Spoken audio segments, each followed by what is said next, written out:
Alright, I can explain. Barrow Hill is a horror-themed, first-person point-and-click adventure game developed by Shadow Tor Studios in 2006. If you've never heard of the game or Shadow Tor Studios until now, it's because basically no one has.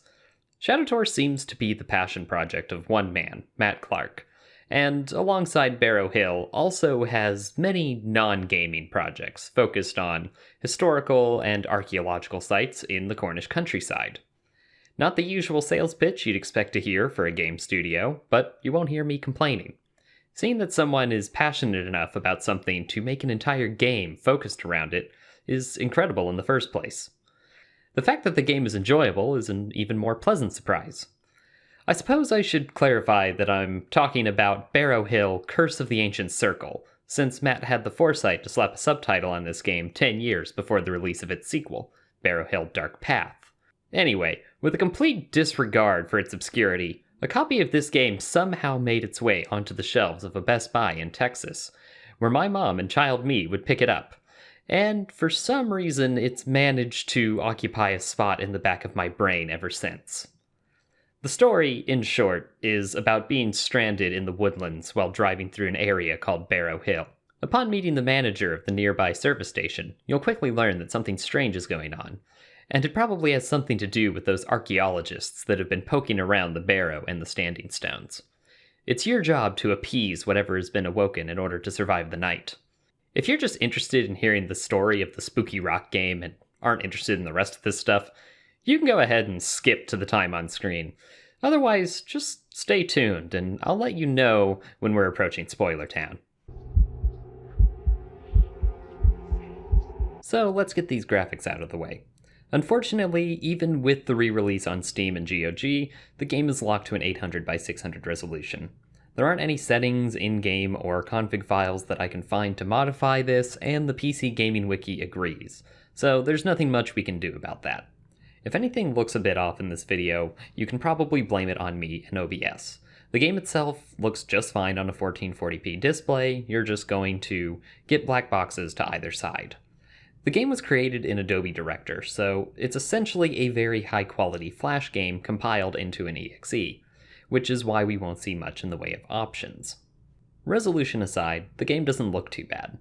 When it comes to pre-rendered first-person adventure games, comparisons to Myth are all but inevitable, especially since the game's developer directly names it as his reason for getting into game development. Barrow Hill definitely sits a couple of notches up from the original Myth, but is a far cry from what Myth developers Cyan Worlds would be pumping out at the time of Barrow Hill's release. I'd say we're sitting comfortably around the Riven level of graphics. Not cutting edge for 2006, but just how many indie-developed PC games did you see laying around in 2006? Yeah, I thought so. A surprising amount of detail went into the environments for Barrow Hill. This game stands out to me in the first-person adventure genre because of just how many scenes it actually has. While a lot of these games might send you to the end of a path by moving in that direction, you tend to only move a couple of paces in this game. That means that you can pretty thoroughly explore the setting, and there's a lot of items to zoom in on. Be prepared to read a lot throughout this game as well. Research notes, lab reports, journals, websites, pamphlets, torn notes. You'll be looking at all of these to piece together the puzzle. I appreciate the variety of sources and the differing styles you'll see in each one. It immerses you in the story and helps break up the monotony when you're reading through your third document in the past 10 minutes. You'll also see a surprising amount of varied locations for a game that takes place in a fairly tiny region. Throughout the game, you'll get to see a rundown service station and motel, various ominous abandoned buildings, a pirate radio station run out of a Winnebago out in the swamp, and plenty of creepy dark forest paths, as well as the eponymous Barrow. Between the multiple instances of the map you find, and various prominent and creepy landmarks scattered around, I've never had a problem knowing where I was. The only place I think the game really stumbles as far as visuals go are the animations when talking to other people. They definitely stand out the most as something that's just not quite right. I feel like we can cut these some slack considering I can count the number of people involved in its production on my hands with fingers to spare, and ultimately I think it just adds to the game's B-movie charm. If I can hide long enough, someone's bound to come. Maybe I can get away. And why shouldn't I? Why? Why? Maybe it was you all along, murderer, murderer. I haven't managed to find a way to confirm this, but based solely on the surnames in the credits, I'm fairly certain that's the developer's brother. There's definitely enough Clarks in the audio cast for me to assume the whole family is involved in one way or another. Don't get too comfortable with this campy charm, though.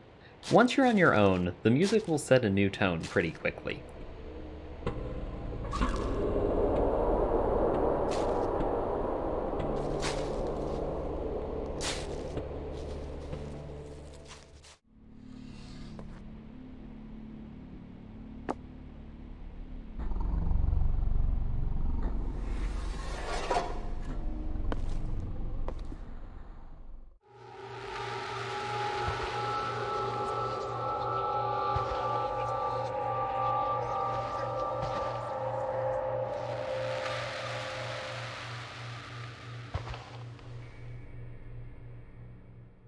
The music and ambiance of this game is without a doubt the most powerful tool that it has. No matter where you go, no matter what you do, the score will make sure you won't ever be able to shake the oppressive eeriness and paranoia this game wants you to feel. So yeah, make sure you listen to this one if possible. It really makes the experience.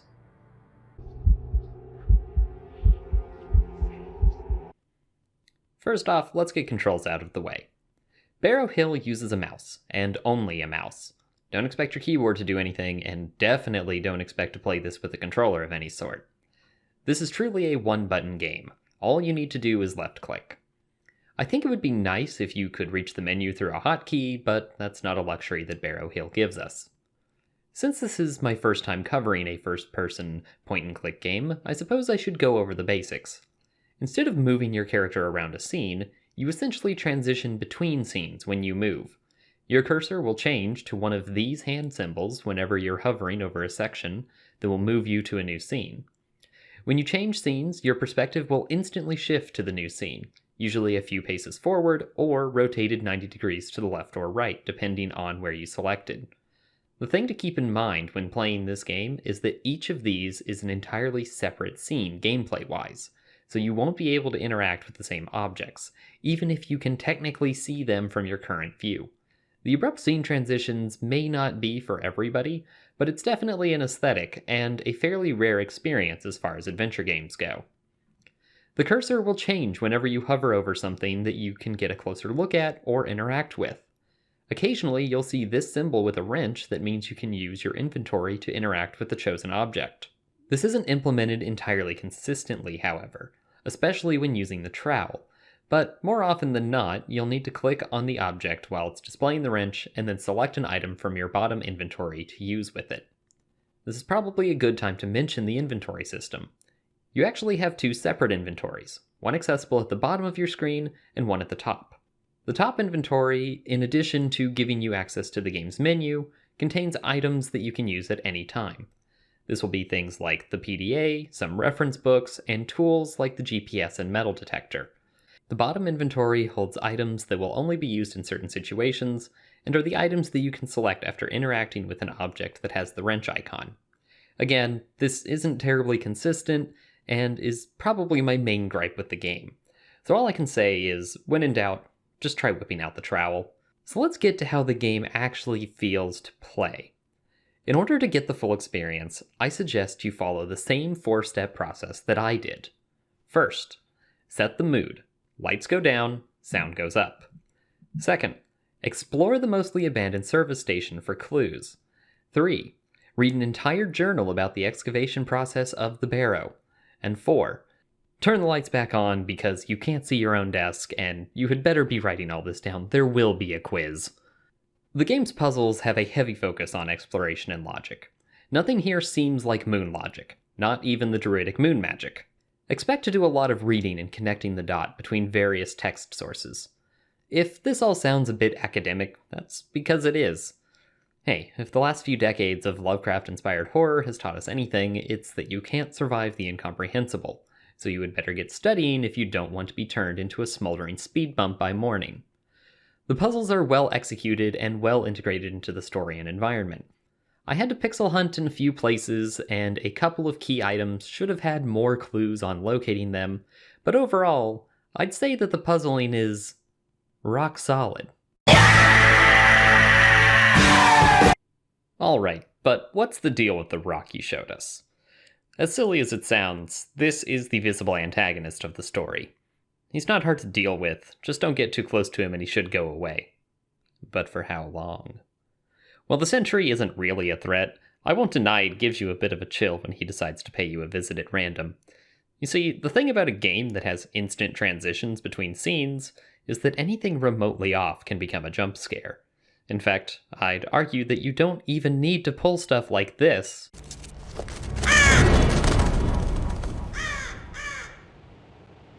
when turning at this spot can give you just as much of a shock. But I told you, you can't come in here. Take this code. Thanks for the spoiler warning, Ben. If you plan on playing this blind, then just go to that time code he gave you. Otherwise, buckle up for a spooky ride.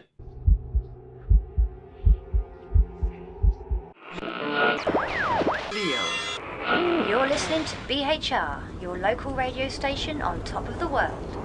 It's exactly 15 minutes to 8 and this is Emma Harry. I'll be with you from now till late past the witching hour, and I'm inviting you to stay right here with me. It's 15 degrees outside tonight up here on Barrow Hill. The weatherman's trying to spoil it for us. He says we may be in for some rain tonight, but from where I'm sitting, it looks like it will pass us by.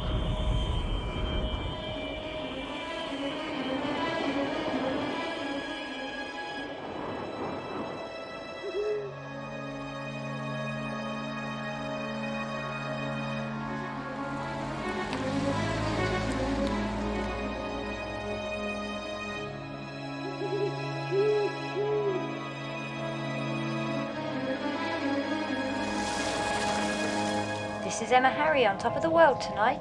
Not just any night. For those who don't know, it's the autumn equinox. An important date in the pagan calendar.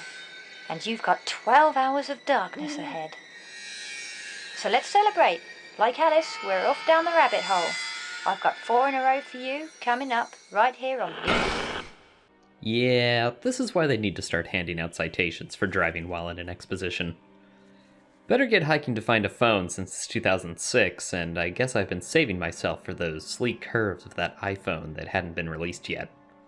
These woods are way too dark to go wandering around, so I made my way down to the service station, the only place I've seen for kilometers. Unlike real life, I was actually compelled to read the roadside pamphlets at this rest stop until I realized I wasn't alone. Dial, stupid thing.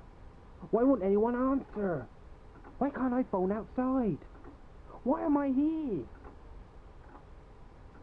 Why was it now?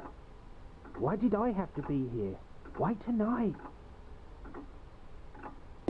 What was me? What? What? What's there? Who are you? You can't. There was... It wasn't there. But then it came up. I heard it. They were... And it... Oh my God!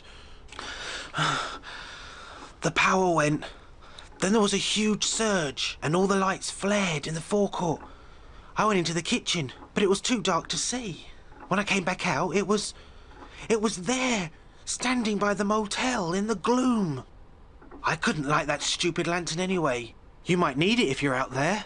With that thing, you'll be able to get about easier. If you can get it working.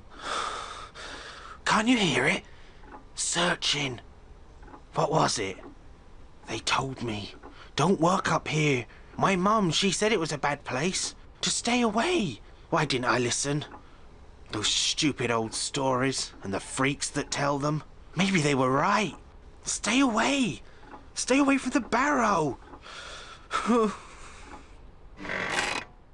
Yeah, guess I won't be able to make a call with your telephone then.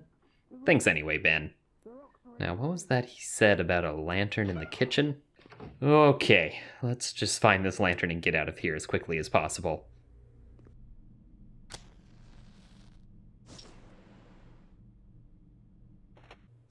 Hey, if the fire marshal saw how spooky it was in here, I'm sure he wouldn't mind what I'm doing.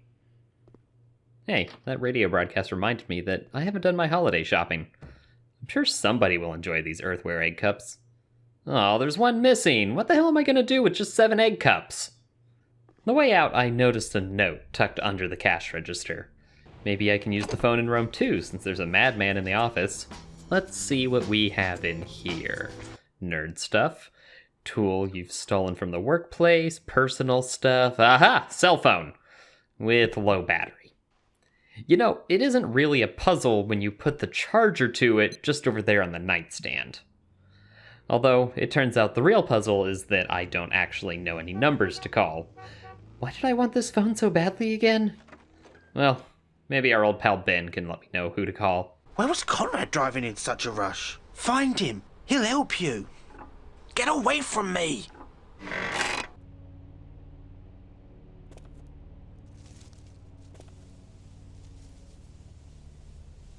Dr. Morse, I presume? Yeah, this is definitely the worst case of road rash I've ever seen.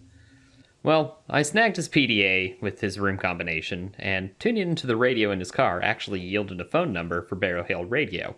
But the signal's far too bad to get a call out right now, so I'll just head back and see what's in the professor's room.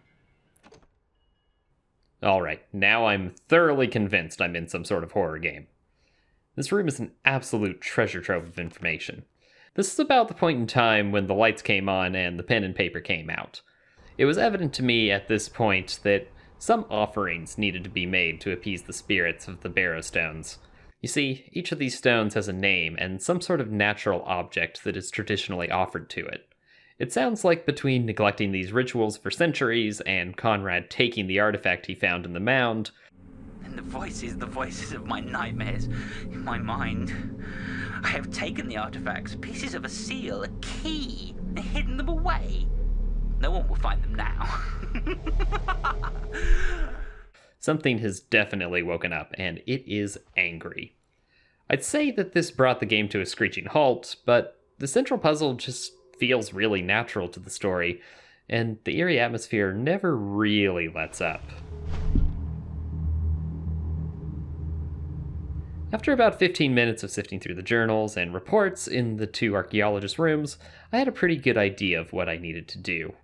But I think it's a credit to the game that every clue you need for this puzzle is not in these 2 rooms. You'll still need to be on the lookout for clues even as you begin searching for these items. Anyway, I feel like I've been reading in these creepy rooms for long enough, so let's head outside and see if I can get a call to our friend Emma at the radio station. One problem though. Still no signal, even though the tower is right behind the service station. Maybe I'd better go check that out. After solving a very Myth-like math puzzle, it looks like I've restored the cell network, and I can finally place a call.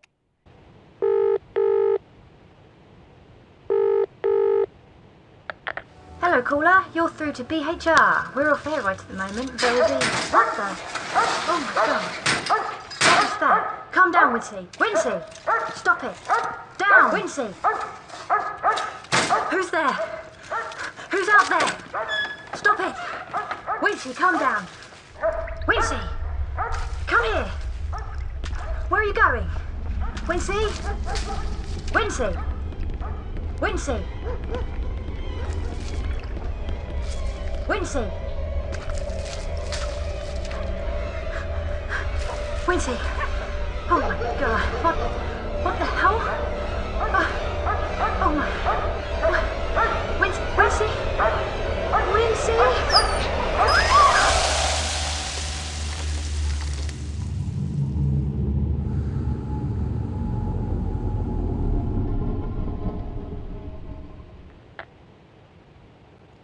So, there's a lot I could say about that cutscene, but I'm pretty sure you're already thinking it.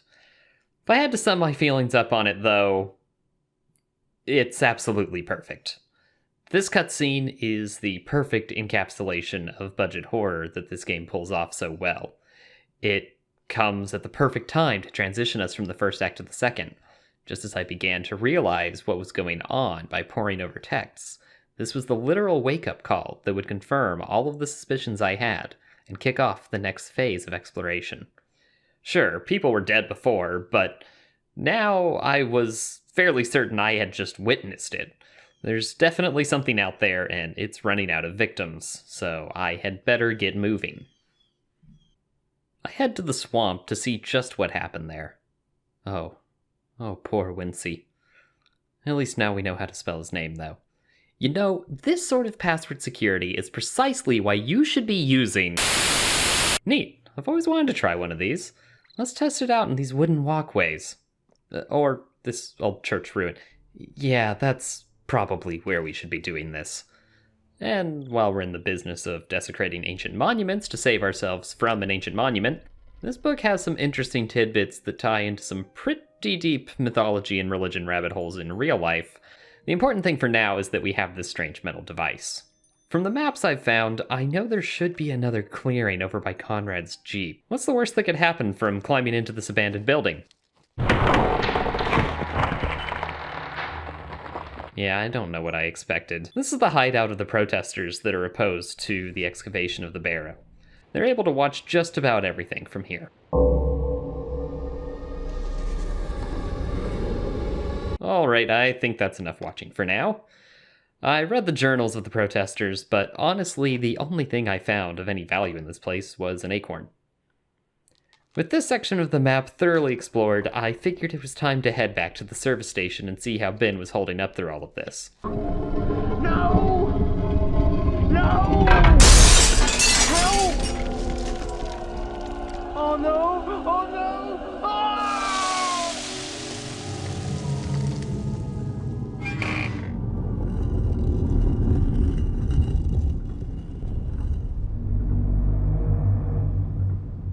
Well, that didn't sound very good. At least I can finally find out what the heck Ben saw that scared him so much.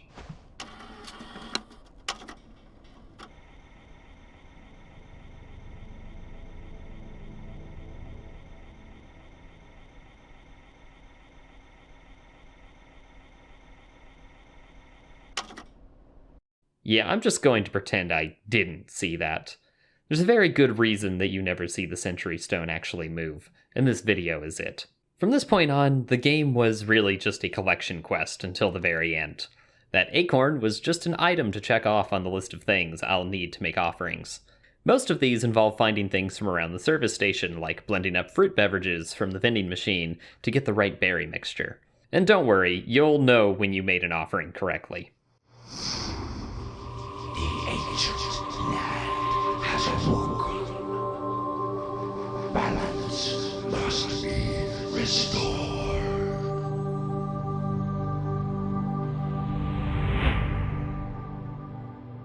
A notable standout is obtaining the blessed water from the well of St. Hanukkah.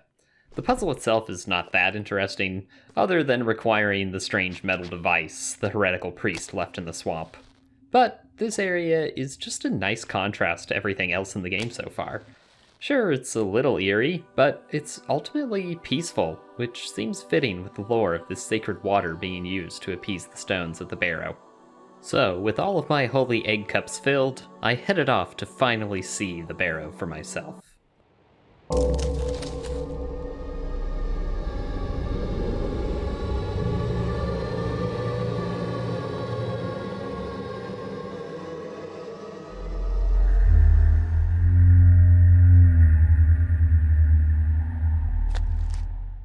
Not gonna lie, this is a pretty intimidating scene.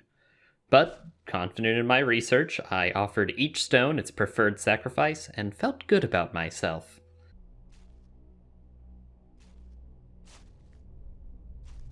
Supernatural crisis averted. I'll be on my way.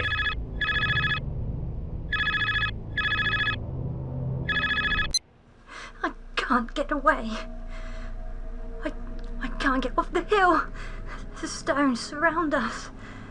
The outer circle snares the hill. I've seen it. The darkness is creeping. There's nowhere to hide. I have something. Something I found at the dig site. Something I stole from the trench. up in the Barrow. You might need it. I am damned. I can't do it. It's after me. It's hunting me. I have to stay hidden.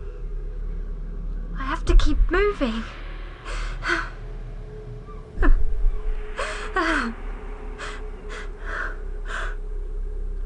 Can I trust you? Can I trust us to do the right thing? I will leave it for you. You look like you know what to do. I have my own job. At least save yourself.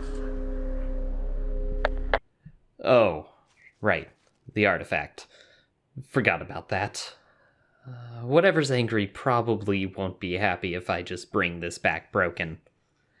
After performing what I call a pro-archeologist move, I had a pretty clear idea of what I needed to do.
Fully know what happened here on Barrow Hill tonight. Something awoke and in one moment vanished. Something ancient lay slumbering, forgotten, watching and waiting. Something we neglected to remember, to respect. I know it sounds completely crazy. I don't know if you can hear me. I'm sorry I couldn't help you. But I wasn't there. Understand? I have to stay here. If this has been anything but a nightmare, and we don't wake up safe in our beds, if we don't heal the wounds, it will come again. Keep a lookout into the darkness. It's well past the witching hour, and time for me to sign off. So, until BHR comes back on the air, this has been Emma Harry, hoping you have a well-earned rest for the lingering night. Overall, I enjoyed this game far more than I thought I would for only vaguely remembering it as the spooky rock game I had played as a kid. The logic puzzles are solid, its non-linear nature makes getting truly stuck difficult, and the only part of the game that I felt could be cut shorter was the actual collection of some of the ingredients for the offering. And it does all this while absolutely oozing atmosphere. The visuals and soundtrack are perfectly eerie throughout without verging into outright horror. It's also just a thoroughly interesting case study in what happens when independent developers with very niche interests want to bring those into the gaming sphere. You may think it's ridiculous to have an animate rock that melts people be the main antagonist, but have you seen what passes for supernatural horror on the internet? If this game were developed today, and I can't believe I'm actually saying this, I could very well see it working with a sort of Five Nights at Freddy's angle to its gameplay, making more stones hostile as the night progresses and giving each stone slightly different mechanics, constantly using various archaeological tools or druidic magic to detect or protect from each one in a different way. I don't know, could make for a more tense game that still maintains the more laid-back point-and-click mechanics. You know the usual bit here by now. If you want to become one of the dozens of people who own this game yourself, it's now available on Steam and GOG. It should only run you about $8 in the worst of times, and if you can catch it on a sale, you can get it dirt cheap. I don't know if you could tell or not, but horror games aren't really my specialty. If this game caught your attention, then I'd like to direct you to another reviewer here on YouTube.